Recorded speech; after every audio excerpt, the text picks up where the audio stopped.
ጭራሽ መምጣቴን አላየሽም? ቁርስ ላቅርብልሽ እምቢ። ቆይ ምን ሆነሽ ነው እንደዚህ ፍዝዝ ብለሽ የተቀመጥሽው? ነገሮች በዚህ መልኩ መቀጠል የለባቸውም ማለት ነው።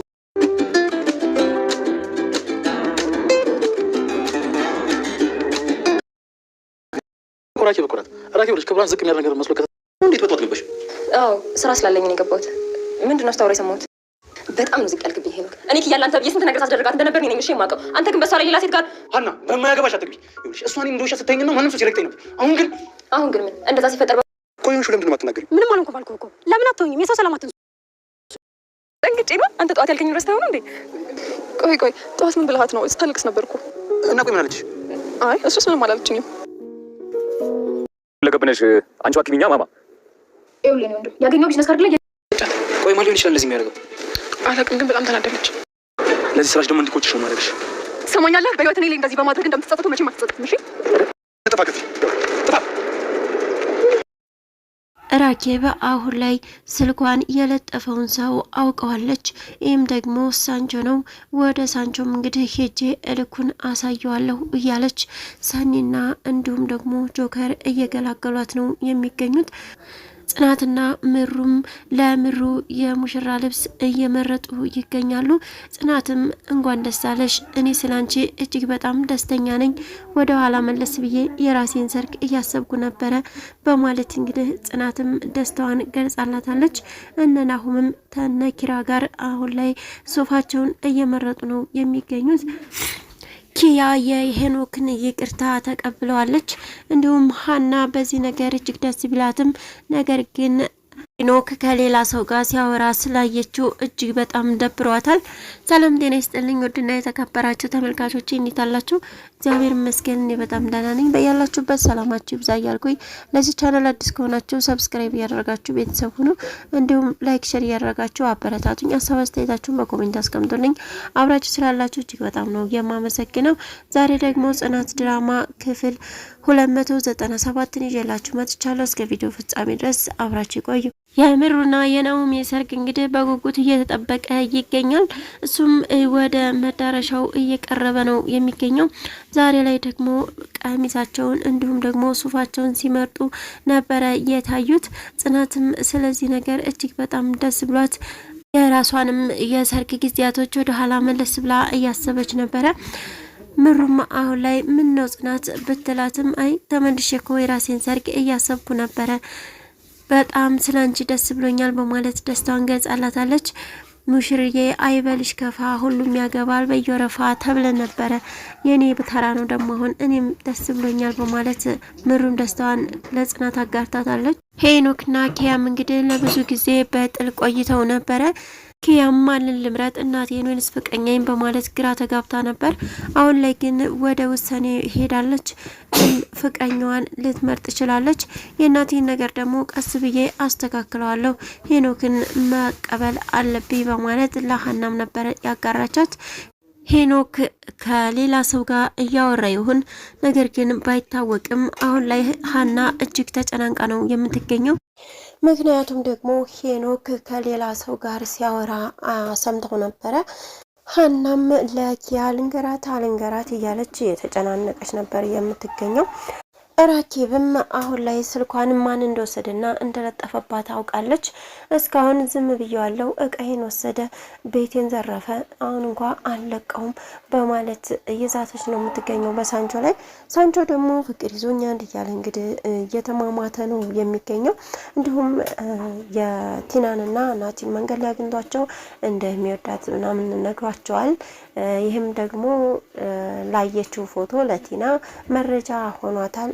እንደዛ ነው ነገሩ በማለት ቲናም እንግዲህ የወሬ ቋት ያንን ልታስብ ችላለች። ወደ ኋላ መለስ ብላ አስታውሳለች። ኤዱም አሁን ላይ ግራ ተጋብታለች። ምክንያቱም ያንን ልጅ ሳትወደው አትቀርም። ያሚባስ ብሎ ደግሞ በኪያ መሆኑ እጅግ ግራ አጋብቷታል። ኪያንም ምን አሰብሽ፣ እንዴት ነው ከፍቅረኛሽ ጋር ያለው ነገር በማለት ጠይቃት ነበረ። እሷም እንግዲህ የመለሰችው ምላሽ ልወስን አስቤያለሁኝ ከሱ ጋር ያለኝን ነገር ሰላም ላድርግና አሁን ላይ መጨረሻውን ተናገሪ ብሎኛል። ከኔ ጋር ወይ ትክክለኛ ፍቅረኛሞች መሆን አለብን ወይም ደግሞ ማቋረጥ አለብን ብሎኛል። ግራ ገብቶኛል በማለት ነበር ያማከረቻት። እኔና አንቺ ምንም ድብብቅነት የለንም፣ ከልጅነት ጀምሮ አብረን ያደግነው ሁሉን ነገር እየተመካከርን፣ ስለዚህም አሁን ላይ ፍቅሩን ልትቀበዩ ይገባል። ራስሽ የሚልሽን ሳይሆን ልብሽ የሚልሽን ነገር ወስኚ በማለት እንግዲህ አማክራታለች። ይህንንም ምክር እንግዲህ በመስማት አይ በቃ ፍቅሩን እቀበለዋለሁ፣ ከዛ በኋላ የእናቴን ሀሳብ ደግሞ ቀስ ብዬ እንድትስማማ አደርጋታለሁ በማለት ነው ያሰበችው። ኤዱ ደግሞ ከዛ ካጋቷም ታስፈቸዋም ጋር እንግዲህ ጥሩ ግንኙነትን ለመፍጠር አስባለች። እሱም እየቀረባት ነው የምትገኘው። ነገር ግን ኪያ አጥብቃ ነው ያንን ሰው የምጠላው፣ ምክንያቱም እሷን ስላገታት ማለት ነው። ከአጠገቧም እንዳይደርስ አስጠንቅቃ ነው የነገረችው። ወደ ቤት በምትሄድበት ሰዓት ቾፔ ይዟት ነበር፣ ማለትም ሊሰርቅ አስቦ ነበረ።